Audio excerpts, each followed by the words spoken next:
Ustadz diundang ke bank konvensional. Selalu saya ceramah di bank konvensional. Itu banyak video saya ceramah di bank konvensional. Tapi duitnya tak saya ambil. Alah, pula tak Ustadz ambil. Jelas kami tengok duit Ustadz ambil. Saya ambil, tapi saya serahkan ke...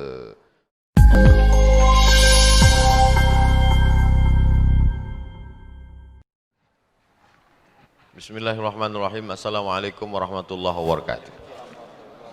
Assalamualaikum Ustadz. Waalaikumsalam. Bagaimana pahala yang didapat pemuda yang bersabar meninggalkan maksiat di tengah dunia akhir zaman ini? Pertama, innama yuwaffas sabiruna ajrahum bighairi hisab.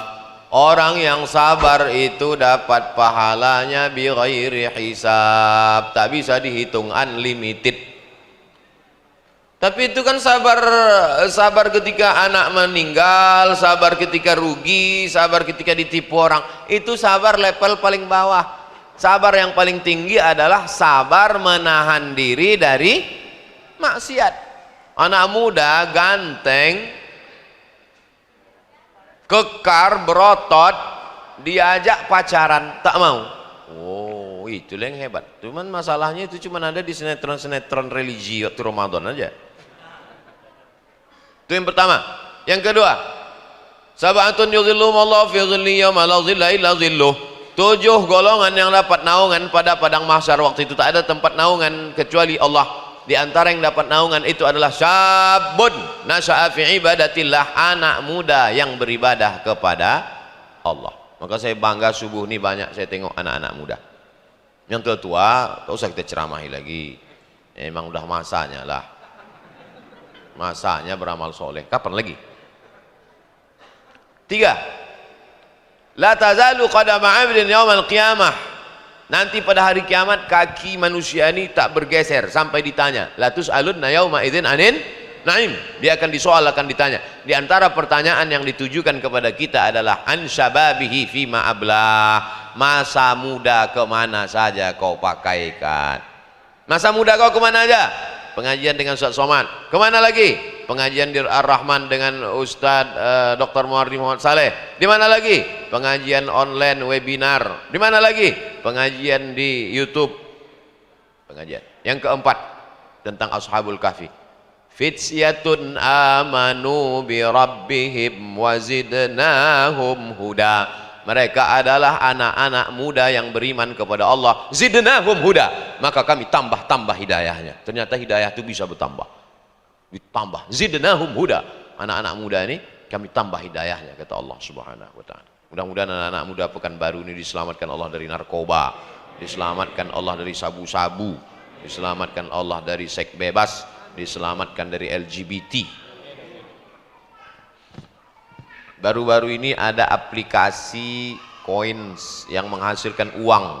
Apa hukumnya Ustadz? Karena di aplikasi itu kita harus top up saldo dulu, karena di dalam Islam tak boleh ada bagi persen. Dia tak jelaskan secara detail pertanyaannya. Kalau mau buatkan pertanyaannya detail, baru saya jawab secara detail.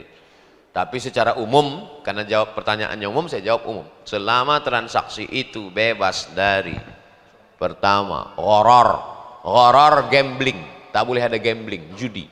Yang kedua, tak boleh ada ghish, tipu. Yang ketiga, tak boleh ada zulm, aniaya. Karena pertanyaannya umum, saya jawab umum. Kalau pertanyaan khusus, saya tunjukkan di mana letak haramnya. Selama dalam transaksi itu tidak ada ghish, tipu, tidak ada zulm, aniaya, tidak ada gharar gambling, ketidakjelasan, maka transaksi itu halal.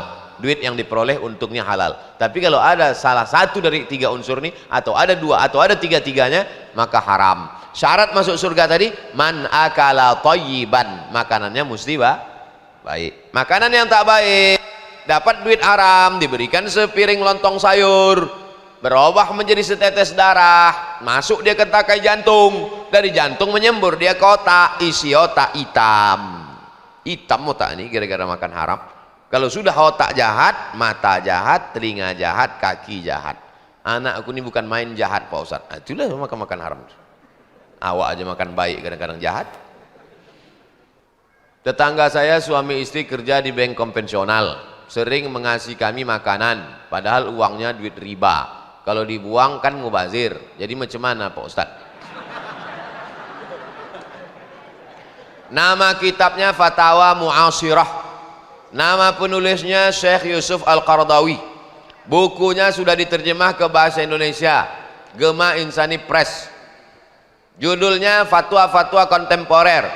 Bunga dari bank konvensional boleh disalurkan ke masalih ammah, lembaga yang dinikmati masyarakat umum, panti jompo, anak yatim, fakir miskin. Bingung kami Pak Ustadz kemana kami masukkan? Salurkan ke Yayasan Tabung Wakaf Umat, karena itu untuk kepentingan masalih umat. Yayasan Tabung Wakaf Umat bukan punya Abdul Somad. Kalau Abdul Somad mati, yayasan itu tak turun ke anak, ke cucu saya, tak ada hubung kait. Sudah fakta integritas, ini milik umat.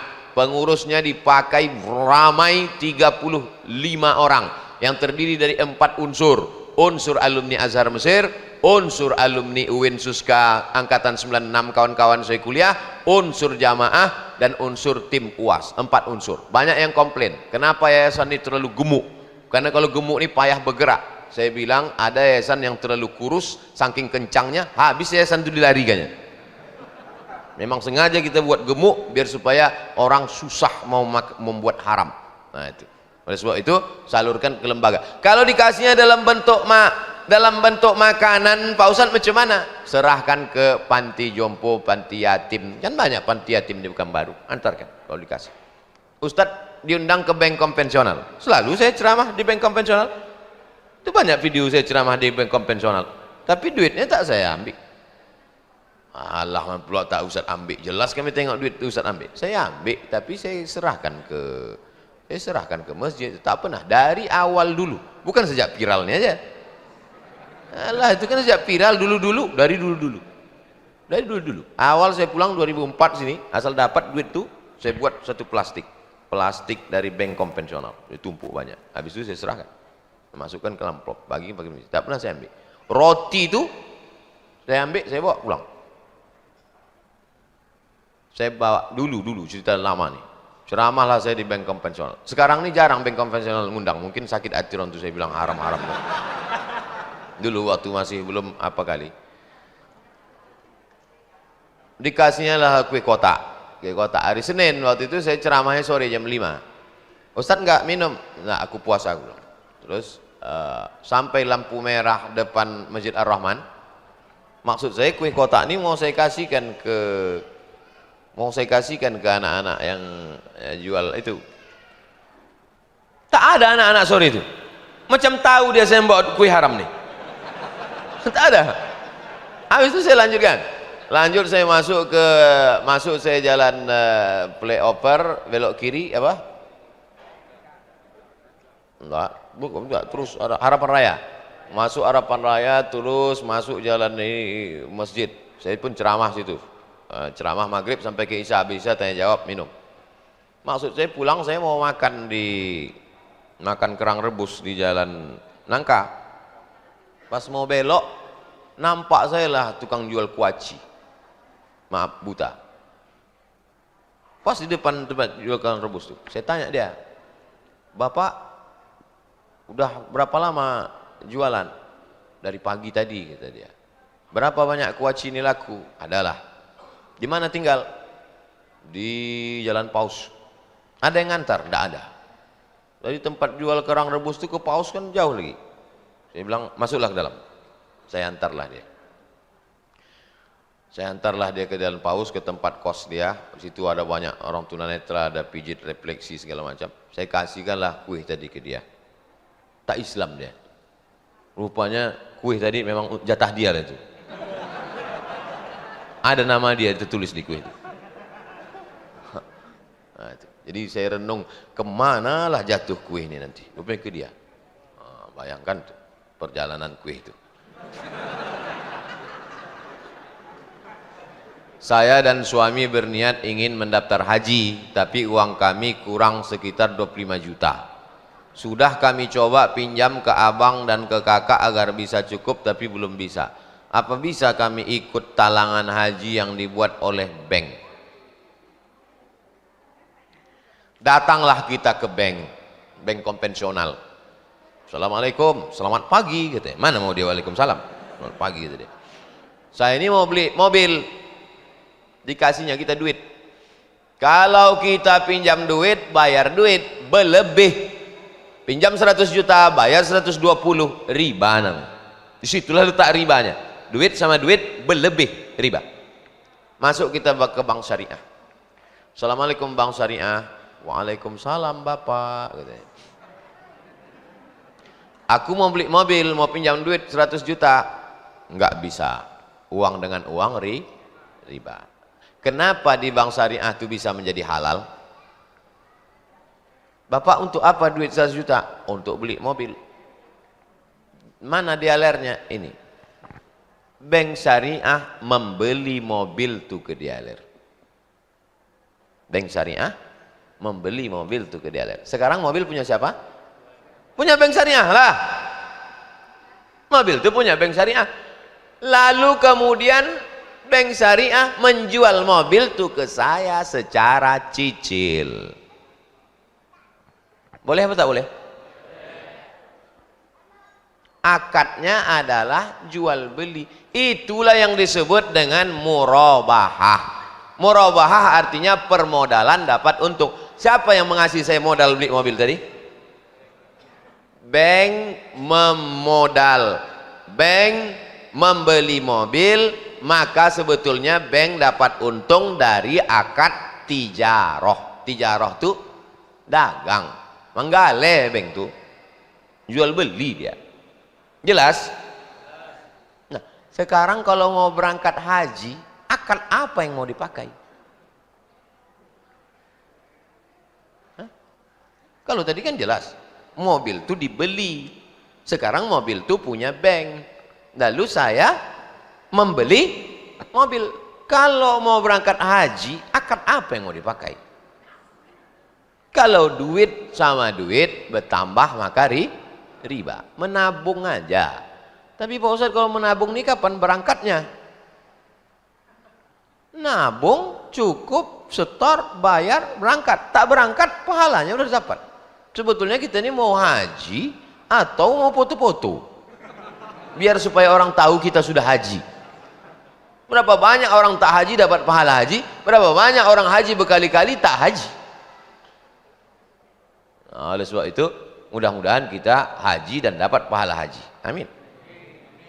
Hidup ini tak usah sulit, hidup sudah susah, jangan bikin susah. Apa hukumnya menyembunyikan kebatilan serta melindunginya, sehingga kebatilan tersebut sudah menjadi fitnah di tengah-tengah masyarakat? Saya pertanyaan-pertanyaan yang ngambang-ngambang ini tak suka saya. Saya suka itu to the point, langsung aja. Saya kan jawab gitu kan, selalu saya jawab tuh langsung. Seorang tukang melarikan duit masjid sampai saat ini belum selesai. Apakah hutang tersebut menjadi tanggung jawab pengurus? Apakah hutang itu dipertanggungjawabkan di dunia dan di akhirat? Ada pengurus masjid memegang duit masjid. Duit masjid itu duit pengurus atau duit umat? Umat mengangkat pengurus secara musyawarah, diangkatlah ketua masjid, namanya Abdul Somad. Nih ketua masjid.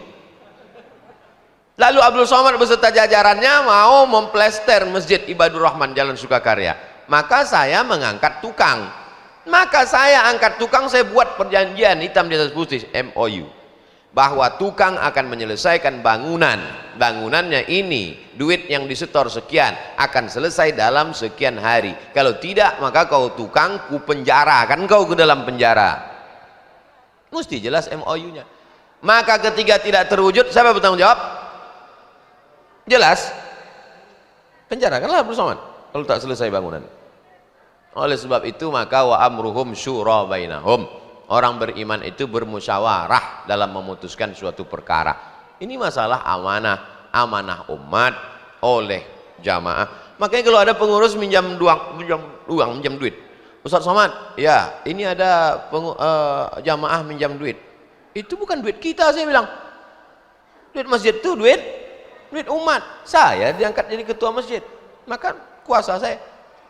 Kalau sampai duit itu hilang, saya lah bertanggung jawab di hadapan Allah. Daripada saya bertanggung jawab di padang mahsyar, mempertanggungjawabkan amal lagi, mempertanggungjawabkan mata, telinga, tangan, kaki, hati, pikiran lagi, mempertanggungjawabkan dia pula lagi. Banyak betul lah tanggung jawab kita ini. Oleh sebab itu hati-hati tentang masalah amanah ini. Beras sama makanan lainnya diberi sama. Pak Ustadz, akikah beras sama makanan lainnya diberi sama kakaknya boleh? Ini mesti dibawakan ke Fakultas Pendidikan jurusan Bahasa Indonesia. Pak Ustadz, akikah. Baris pertama, Pak Ustadz, kalau akikah beras sama makanan lainnya diberi sama kakaknya boleh? Tanda tak ada, koma tak ada. Tapi saya paham. Kitab kuning aja kita paham, apalagi macam-macam ini. Si adik ini anaknya lahir. Si adik ini adik paling kecil, anaknya lahir. Datanglah abang sama kakak-kakaknya ngasih beras. Kasih beras, kambing dari dia. Lalu dipotongkannya kambing, beras tadi dimakan. Boleh tak dia akikah kenduri anaknya pakai beras yang dikasih? Jangankan berasnya, kambingnya pun dikasih kakak kau bagus. Kalau kakak tuh bagus, kambing tuh kasih. Aku senang betul anak kau lahir. Nah, ini kambingnya. Bagus, selesai. Labbaik Allahumma syubrumah, labbaik Allahumma syubrumah. Kata Nabi, syubrumah itu siapa? Akhi, saudaraku. Kuhajikan syubrumah, kuhajikan syubrumah. Kata Nabi, siapa syubrumah nih? Saudaraku ya Rasulullah. Kau hajikan dia? Iya. Bukan ngasih kambing, bukan ngasih beras, haji. Kau hajikan saudaramu. Bagus. Kuhajikan syubrumah. Kau udah haji apa belum? Belum ya Rasulullah. Salah kau, kata Nabi. Hajikan dulu dirimu, baru kau hajikan saudara kau. Ya, sahabat dulu begitu. Saudara itu dulu dihajikan baru dia. Orang sekarang haji bolak-balik, saudara tak makan. Beruntung kau punya saudara dikasihnya beras. Saudara sekarang beras kau pula diambilnya kadang.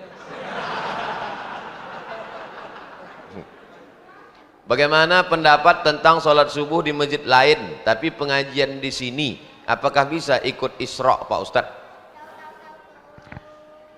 Man sholat subuh fi jama'atin, sholat subuh berjamaah di masjid.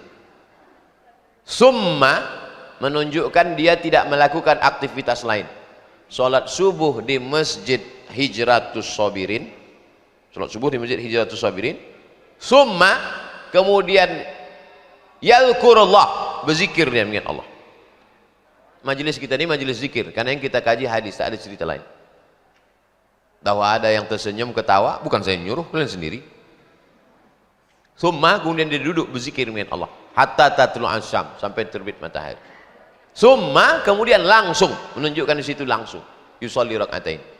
Oleh sebab itu salat kalau cukup 3 syarat, salat subuh berjamaah, duduk berzikir dengan Allah sampai terbit matahari, cukup 3 syarat, namanya isyraq. Jadi kalau ada tadi yang sholat subuhnya di masjid lain, datang dia kemari, sholat sunat dia, maka masuknya duha. Tapi bahwa isyraq lebih tinggi daripada duha, duha lebih tinggi daripada isyraq, mana kita tahu? Boleh jadi yang itu lebih ikhlas. Ikhlas ini malaikat pun tak tahu, apalagi saya. Nah, jadi yang sholat subuh tadi di masjid lain, datang dia ke sini, jangan pula yang sini. Aku lebih dulu masuk surga dari kau lagi. Mudah-mudahan kita semua masuk surga.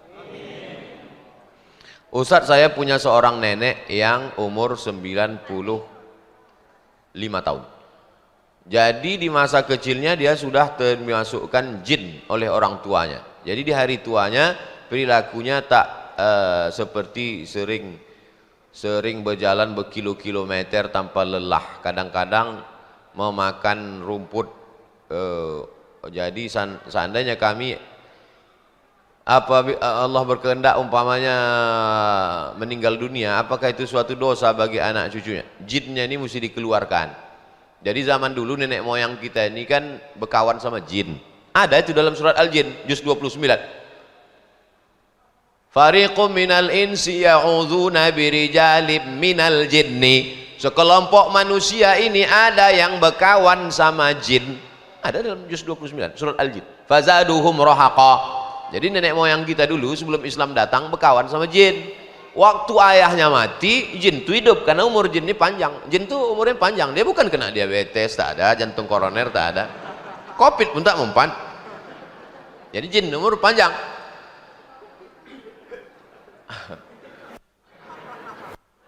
Mati ayahnya, jin itu hidup, jin itu turun ke anaknya. Mati anak ini, jin itu hidup, turun ke cucunya, biasanya ke anak-anak pertama. Anak pertama, saya termasuk anak pertama ya. Jadi kalau kita sembahyang, sholat, berzikir, jin itu tak bisa dekat. Jin itu mau dia dekat dengan kita kalau kita kasih, kita potongkan ayam, kita kasih dia darah. Makanan jin itu, jangan kamu beristinja dengan tulang. Tak boleh istinja dengan tulang, istinja mesti dengan batu. Kenapa tak boleh istinja dengan tulang? Innahu ta'amu ikhwanikum, karena tulang itu makanan jin. Tak boleh menyiram air panas di luar jendela, buka jendela. Nah, orang di kampung buka jendela, siramkan air panas. Tak boleh, karena tak takut ada anak-anak jin tersiram situ, mengamuk dia. Menyolap kawan Pak Ustaz. Kesambet kata orang Jawa, kalau orang Melayu tersapo, kata orang Sunda bebegik atuh. Tuh. Nah, jadi hubungan manusia dengan jin ini, itu makanya tak boleh kencing di lubang tanah. La yabulanna ahadukum fil juhri, jangan kalian kencing di lubang tanah. Dalam kitab Hasyiah As-Sindi syarah Sunan Nasai dikatakan, kenapa tak boleh kencing di lubang tanah? Masakinul jin, karena lubang tanah itu tempat jin. Makanya ada orang kencing di lubang tanah, habis itu membesar kawan tuh. Sapo jin tuh kan. Nah, jadi oleh sebab itu masalah orang diganggu jin itu ada. Nah, saya mau mengatakan bahwa ini bukan fiksi, ada dalilnya menurut sunnah. Setelah kita tahu bahwa jin itu ada dan dia bisa mengganggu orang dan dia bisa berteman dengan orang, bagaimana cara mengeluarkannya? Ruqyah. Jadi atuk nih yang 95 tahun nih diruqyah. Ruqyah di Masjid Al-Falah masih ada lagi? Ada? Bawa Pak Masjid Al-Falah biar dikuliah sama Ustadz Zafrullah, dulu dua tuh, Ustadz Saifullah siang, Ustadz Zafrullah malam. Nah, jadi jin ini dibagi dua, ada jin siang, ada jin malam, ada penangannya khusus. Kau ini jin siang sama jin malam, kalau jin siang sama Ustadz Saifullah, jin malam sama Ustadz Zafrullah, lengkap insya Allah. Riau ini apa yang tak ada, semua ada, jin itu pun ada. Ada semua. Lazimnya setelah iqamat, imam kan segera mimpin sholat berjamaah. Namun ada juga yang tak langsung, tapi imam menyampaikan pemberitahuan singkat lebih dahulu, pemberitahuan ada undangan warga, ada gotong royong dan lain sebagainya. Setelah pemberitahuan itu disampaikan barulah sholat dimulai. Dua ini masalah. Yang pertama, apa hukum dari iqamat ke sholat lama? Sholatnya sholat apa? Kalau sholat maghrib dalam mazhab Syafi'i pendek, asal hilang syafaq ahmar yang merah-merah di barat itu habis waktu maghrib. Mazhab Syafi'i pendek. Tapi kalau mazhab Hanafi, Hambali, Maliki, waktu maghrib itu panjang sampai masuk waktu isya. Tapi saya pakai mazhab Syafi'i, maka saya langsung sholat maghrib. Kalau sholat isya, makanya di sebagian masjid habis azan tujuannya untuk ngasih tahu orang bahwa waktu isya sudah masuk. Habis itu orang pengajian isya boleh sampai laula an asyqa ala ummati, kalau tak memberatkan bagi umatku la amartum bi ta'khiril isya, kusuruh mereka menunda isya. Aslinya waktu isya itu langsung tengah malam supaya langsung orang tahajud. Tapi karena Allah Maha Kasih Maha Sayang, jadi isya. Adapun sholat zuhur dengan sholat asar memang ada mazhab namanya mazhab Hanafi, mereka pakai tabrid namanya. Tabrid diambil dari kata barid. Barid artinya dingin, matahari panas terik menunggu dingin teduh. Makanya di Masjid India di pasar Kuala Lumpur ada Masjid India, itu sholat zuhurnya dilaksanakan sejam setelah azan. Allahu Akbar, Allahu Akbar. Masuk kita masjid tak ada orang. Kapan ini? Masjid India. Masjid India ini mazhabnya mazhab Hanafi, mereka pakai hadis tabrid, menunggu matahari teduh. Tapi jangan ini kalian pakai nanti untuk nunda-nunda sembahyang. Kok kenapa tak sembahyang? Ada itu satu mazhab. Kok kaji kau belum sampai lagi ke situ. Kita ini mengaji bukan mencari pembenaran terhadap kesalahan kita menunda sholat. Kita yang sudah terbiasa menyegerakan sholat dalam mazhab Syafi'i langsung. Ini tentang masalah bolehnya menunda sholat beberapa saat. Yang jadi masalah di sela-sela itu diisi dengan urusan-urusan dunia. Sedangkan dalam hadis dikatakan setelah berwudu menuju sholat Nabi melarang tasbik. Habis wudu Nabi melarang tasbik. Tasbik tuh tasbik. Tasbik artinya menjalin jari jemari. Nabi melarang. Kenapa? Takut hati rusak. Karena kita sudah jaga. Kita sudah jaga hati kita. Hati kita sudah dijaga lurus, jangan lagi diurus. Hati udah lurus nih, udah lurus mau sholat, ingat Allah, ingat mati, ingat kiamat, udah fokus. Jamaah sekalian, supaya besok membawa cangkol-cangkol kita. Terbayanglah cangkol, terbayang. Cangkol ini tak apalah merusak. Yang merusak ini iurannya nih. Bagi ibu-ibu bawalah nasi bungkus besok. Akhirnya terbayanglah lagi toco, terbayanglah merica, ketumbar, lauk apel. Allahu Akbar. Besok nasi yang agak murah, nasi apa yang besok ku masak kan. Jadi kalau bisa antara azan iqamat ke azan itu jangan lagi ada urusan-urusan dunia. Adapun di Ar-Rahman dulu saya selalu di Ar-Rahman dulu saya selalu setiap kultum dari azan ke iqamat itu kultum dulu di Ar-Rahman. Pembawa acaranya ada di sini. Berikut ini mari kita dengarkan kultum menjelang zuhur disampaikan oleh Dr. Abdul Somad. Setiap saya ceramah di Ar-Rahman itu pasti klarifikasi dulu. Saya belum doktor. Bolak-balik katakan aku ini belum doktor, jangan sebut doktor Ustaz. Doa katanya dokter. Sekarang udah doktor tak pernah lagi. Rupanya doa-doa jamaah semua. Itulah kaji kita kesempatan ini. Kita akan ketemu di Masjid Al-Muqaddis Pasar Dupa nanti pada Assalamualaikum warahmatullahi wabarakatuh. Tolong doakan Ana M. Zaki Rahman agar menjadi penghafal Quran 30 juz. M. Zaki Rahmana dan seluruh anak-anak kita, anak-anak Pekanbaru, anak-anak Indonesia supaya menjadi penghafal Quran, supaya muncul tentara hafal Quran, polisi hafal Quran, kepala dinas hafal Quran, bupati, gubernur, presiden hafal Quran. Ala hazihin niyah. Al-Fatihah. A'udzu billahi minasyaitonir rajim. Bismillahirrahmanirrahim. Alhamdulillahi rabbil alamin. Ar-Rahmanir Rahim. Maliki yaumiddin. Iyyaka na'budu wa iyyaka nasta'in.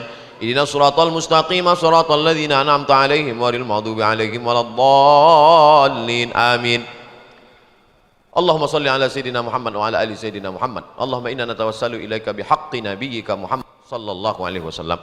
Antashfi mardana. Saudara-saudara kami yang sedang kau uji dengan penyakit, beri kesembuhan ya Allah.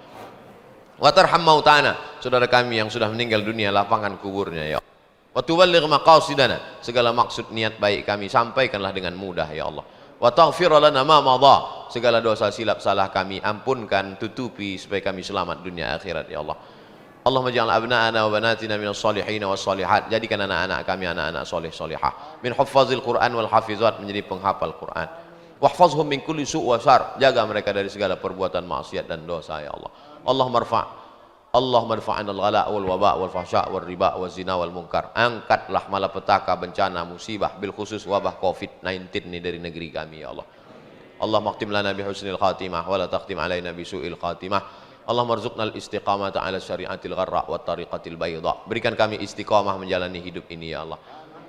Allahumma ja'al akhir kalamina inda intihai ajalina. Jadikan akhir kalam kami waktu ajal kami sampai, waktu malaikat maut mencabut nyawa kami, yang keluar dari mulut kami la ilaha illallah Muhammadur Rasulullah sallallahu alaihi wasallam. Kalimatu haqqin 'alaiha nahya, dengan itu kami hidup, wa 'alaiha namutu, dengan itu kami mati, wa biha nub'atsu, dengan itu kami dibangkitkan di padang mahsyar, wa adkhinal jannata ma'al abrar, masukkan kami surga dalam surga bersama Nabi Muhammad sallallahu alaihi wasallam. Rabbana atina fid dunya hasanah wa fil akhirati hasanah wa qina adzabannar. Wa sallallahu ala sayyidina wa maulana Muhammad wa ala alihi washabihi wasallam. Walhamdulillahi rabbil alamin. Taqabbalallahu minkum minna wa minkum taqabbal ya karim.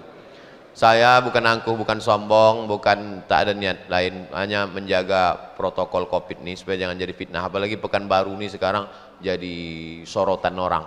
Kalau sampai kita salam-salaman diliput diri, nanti jadi bisa-bisa jadi pidana pula. Nah, itu. Jadi kita bubar dengan sallallahu ala Muhammad.